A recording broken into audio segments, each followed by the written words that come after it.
कि हम अपने जंगलों का और जंगल में रहने वाले वन्य जीवों की सुरक्षा करेंगे और इसके लिए पूरी रेगुलर मॉनिटरिंग होगी और 3 शिफ्ट में अलग अलग यहाँ से अधिकारी भी जाएंगे और सभी लोग जाएंगे विभिन्न जंगलों में, देखेंगे कि रात में पेट्रोलिंग हो रही है या नहीं हो रही है। और इसमें 3 शिफ्ट में काम होगा, सुबह 6 बजे से 2 बजे तक शिफ्ट ए, शिफ्ट बी 2 बजे से 10 बजे तक, शिफ्ट सी रात में 10 बजे से सुबह 6 बजे तक। और इसमें देखा जाएगा कि सुरक्षा माह के दौरान की जाने वाली कार्रवाइयों के अनुश्रवण हेतु संबंधित जोनल और मंडलीय मुख्य वन संरक्षक नोडल अधिकारी नामित किए गए हैं। वहीं पर नोडल अधिकारी को रोज़ से रोज़ रिपोर्ट आएगी और वहां से हमारे हेडक्वार्टर पे रोज़ाना 11 बजे करीब रिपोर्ट आएगी। आरक्षित वन और प्रोटेक्टेड एरिया में प्रवर्तन की कार्रवाई, आरक्षित वन प्रोटेक्टेड एरिया में कॉम्बिंग की जाएगी। आरक्षित वन क्षेत्र से निकलने वाले विभिन्न वन मार्गों, अनधिकृत प्रवेश मार्गों पर वाहन की चेकिंग होगी।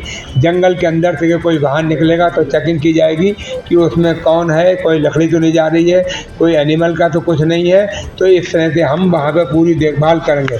निजी क्षेत्र में अवैध कटान की रोकथाम, उत्तर प्रदेश वन संरक्षण अधिनियम 1976 के प्राविधानों के अनुसार प्रवर्तन की कार्रवाई संपादित किया जाना, समस्त प्रतिबंधित प्रजातियों के अवैध कटान एवं अभिवहन पर अभियान चलाकर प्रभावी कार्रवाई की जाएगी। अवैध आरा मशीनों की स्थापना एवं संचालन के विरुद्ध विधिक कार्रवाई करना, अवैध आरा मशीन कहीं भी पाई जाएगी तो उसके खिलाफ कार्रवाई की जाएगी। वन क्षेत्रों के बाहर वन उपज के अवैध अभिवहन पर कार्रवाई होगी। अवैध रूप से अभिवहन किए गए वन उपज के प्रकरणों को रोकने हेतु विभिन्न मार्गों पर आकस्मिक चेकिंग की कार्रवाई की जाएगी और आरा मशीनों पर ले जाए जा रहे प्रकाशों की जांच सघन रूप से की जाएगी। वन भूमि की पैमाइश कर नए अतिक्रमण का चिन्हांकन एवं पुराने अतिक्रमण से वन भूमि को मुक्त कराने की कार्रवाई भी की जाएगी। भारतीय वन्य जीव संरक्षण अधिनियम 1972 के प्रावधानों के अनुसार अवैध शिकार के विरुद्ध सख्त कार्रवाई की जाएगी। प्रभाग में लंबित H2 केसों, मतलब जो पुराने जिनके ऊपर रिपोर्ट लिखी हुई है, उनको भी शीघ्र निस्तारण किया जाएगा। और ज़ीरो टॉलरेंस पॉलिसी हमारे माननीय मुख्यमंत्री आदरणीय योगी आदित्यनाथ जी के दिशा निर्देशानुसार हम लोग ज़ीरो टॉलरेंस पॉलिसी पर काम करेंगे और किसी तरह का वनों को या वन्य जीवों का नुकसान बर्दाश्त नहीं किया जाएगा। और इस सुरक्षा माह के दौरान कहीं भी अवैध लकड़ी पाई जाएगी, जंगल की लकड़ी पाई जाएगी किसी भी आरा मशीन पे या किसी भी अन्य जगह, तो उस पर कार्रवाई होगी। और साथ ही साथ इस बार हम ये भी कर रहे हैं, वन में अग्नि संबंधित प्रकरणों पर त्वरित कार्रवाई, अगर कहीं जंगल में आग लगती है तो उस पर त्वरित कार्रवाई की जाएगी। जंगल के आसपास रहने वाले वनवासियों को बताया जाएगा, कहीं भी आग लगती हुई देखो तो तुरंत उसकी सूचना हमको दो ताकि उस पर कार्रवाई की जाए और वन की आग को बुझाने में पूरा सहयोग करें। हमने जगह जगह अपने बरहोल्स बनाए हैं और उनके माध्यम से हम पानी को बुझाएंगे। उसके अलावा हम इसमें एडवांस तरीके से भी आग बुझाने का प्रयास करेंगे। कैसे आग लगती है? आग जो लगती है, कोई बीड़ी पीता हुआ चला जाए तो लग जाती।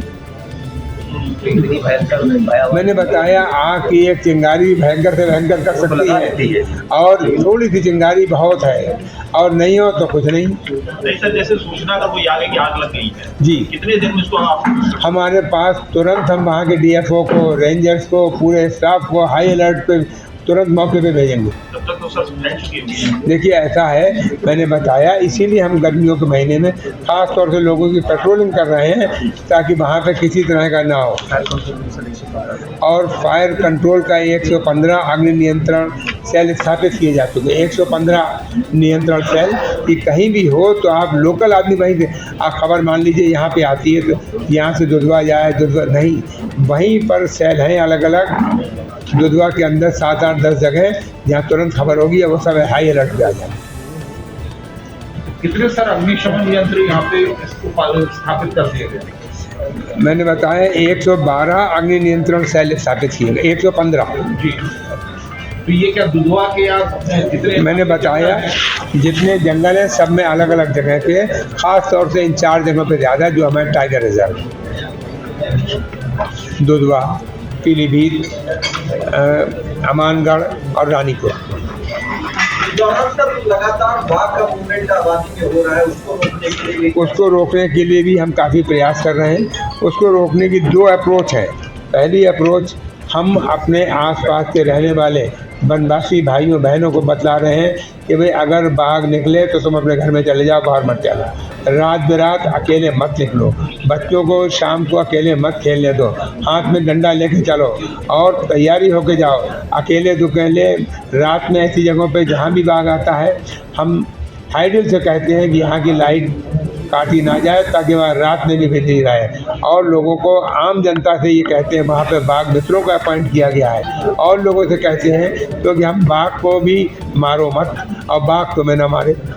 इसका इंतजाम के लिए हम कोशिश करते हैं तुरंत उसको रेस्क्यू किया जाए। सर, प्रदेश भर में जो जू है गर्मी इस बार जो कि आप बता रहे बहुत पड़ने वाली है, तो जानवरों की रक्षा के लिए क्या व्यवस्था है इस बार? जानवरों की रक्षा के लिए वहाँ पर उनके पानी का इंतजाम और ठंडक का इंतजाम किया जाता है।